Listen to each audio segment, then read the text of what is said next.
Let's jump into this. Yo, listen, are hip hop festivals starting to die? Man, this is a crazy topic too. I started thinking about some of the build up on what we've been doing here, as artists and creators over the years. And the festivals have really changed, right? I come from the era where we went to, I had friends that went to Scribble Jam. I unfortunately never got to go and battle there, but like a lot of people went to that. But I went to like, Pay Dues and Rock the Bells in LA on a regular basis. That was something that we always did, right? And I focused really heavily on actually making it make sense, right? So I wanted to jump in there and go and see these artists and see these people.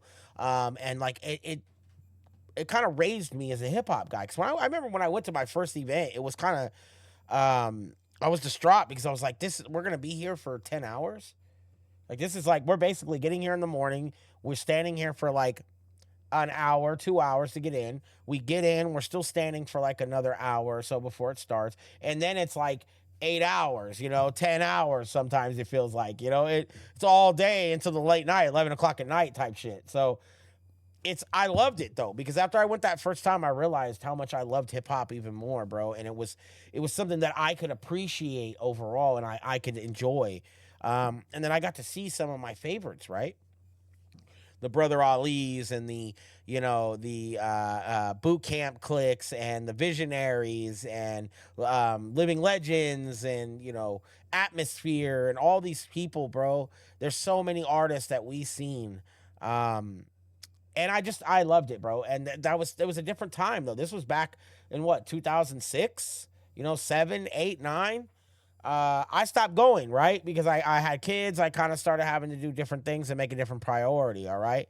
But, one of the music fests out there reportedly has, brought out 100,000 people last year. And this year they decided to take off. They're good on this year. And as that raised the question is, even successful festivals have to take a break? Is it a hip hop thing? Is it based because hip hop is in like a weird state in some people's opinion? Maybe that's what they're thinking right now. I don't know. Maybe it's not going to make no money. Maybe everybody's looking at it a different way. I don't know. I'm not sure, right? I'm not sure. So let's break down the factor of it all too, right? So when you go to an event, you got ticket prices, okay? Travel, food, parking, and hotel costs. Those are all things right off the bat. A couple years ago, we seen somebody said they were paying like $50 for parking. Somebody said they were paying 30 at another event. It happens, bro. You go to Frisco, you go park somewhere, it's going to be $20 nearly by the end of the time, or a little bit more depending on how long you're there. So you're paying for parking anywhere you go a lot of times. It just depends on how much. Now, you might go to somewhere, a small area, they don't have that. You can just park in a side road or something like that, and it works. And we used to do this at Paid Dues. Now, we learned our lesson because one year we went there and like literally that, like a car or two down, a bunch of cars got broken into. They were all bipped. Everyone got window busted. Ours did not. There was really nothing in the damn thing, if I'm being honest with you. So, and there wasn't like stuff around. It was a rental, bro. So they wouldn't. I'm pretty sure somebody realized this is a damn rental. We're not getting nothing out of it. But so we started parking in there and paying for parking. So, here's another big problem: is that they're recycling the same veteran artists that are going on right now. Like some of the same guys that were veterans when we were younger. I'm 38, bro. This is in the earlys, right? And then the guys that are popular now, like the newer age people, they're just kind of running through them. There's only so many people they can book, right? There's only so many popular people. Has music really had a downfall because of that? Really? Let's ask ourselves this too. This was something that I thought about: is are the new age rappers even dependable to sell tickets? Like we don't want to use Big X to plug. But we could use whoever, any new age guy. Do we think that they're like, what about the TikTok popular people? Are they bringing thousands of people? Are they bringing 1,000 people? Because even if 1,000 people went and bought somebody and they got tickets at $50 a piece, it pays for that, no problem. Good money. So what are we talking about? What are we really breaking down? Are they going to sell, right? Stadium tours taking money from the same audience. Now, I do think that the stadium stuff is definitely cooking up the situation, and it's not making it easy for people to earn, and that is a problem for sure.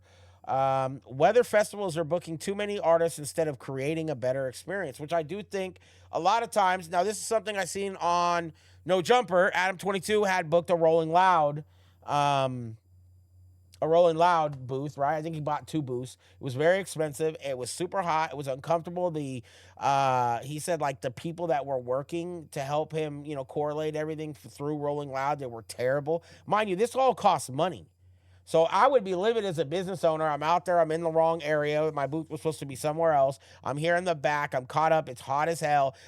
Nobody's even responding to me. I'm not getting what I need. I paid for this. And there's really just nowhere to do anything in this place. It's all just about bringing these big acts on it's like a big money grab, right? A big money grab. And maybe that's the problem with festivals now is everybody's just looking at like, well, everybody wants X amount of dollars and we got to fill it. And if we don't fill up our own pockets, then we're not doing it. I get it. But we got to start looking at the course of what it's doing to hip hop, bro, and how it really correlates the screwiness that's going on out there. And you got to break into the comparison that Rolling Loud could have booked a much smaller place with an indoor venue or something that was really nice, only allowed like 600 people in that place. It would have been super expensive tickets.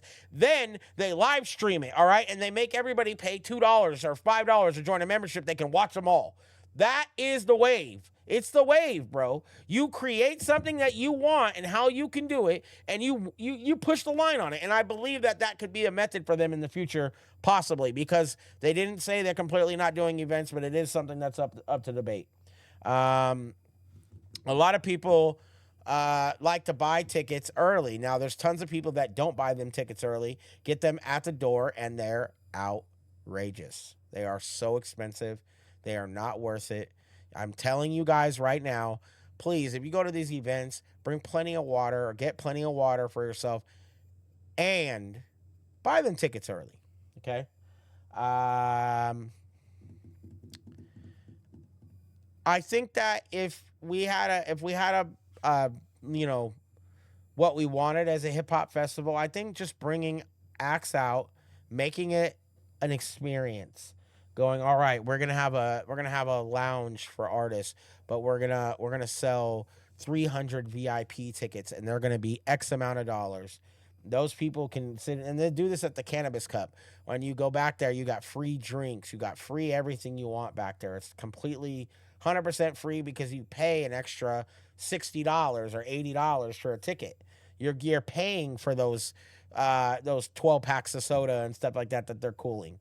But to me, it's worth it because, and we also have this shaded private area. You could bring artists out there, have them hang out, and then if people want to take photos or they want to buy exclusive merch that only the artist is selling on that side of the fence, he'll have another booth, I'm sure, out there, all right, that he won't be at completely. There's just things that you could do that could maybe create an experience. You could tell all the artists, here, we got these posters. I want you to sign them. And I want to make these backpacks and I want to print all these little things to kind of give everybody. I want to give them a shirt. I want to give them this. And that it helps, bro. It creates behind it, right? So let me know, though. Let me know what you guys think. Are festivals dying?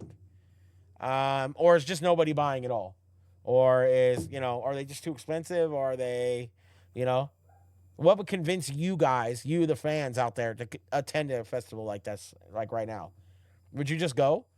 Do you not mind paying all those expenses when you go and it not be like a crazy experience? Because I do want to experience something. When I went when I was younger, it was an experience. You went in the venue, you paid $50. You got a backpack, you got a shirt, you got all these. And mind you, stuff's more expensive now. So they got to work around the money prices a little bit more. But I do think it can work. So let me know what you think. I appreciate y'all. We'll see you on the next one.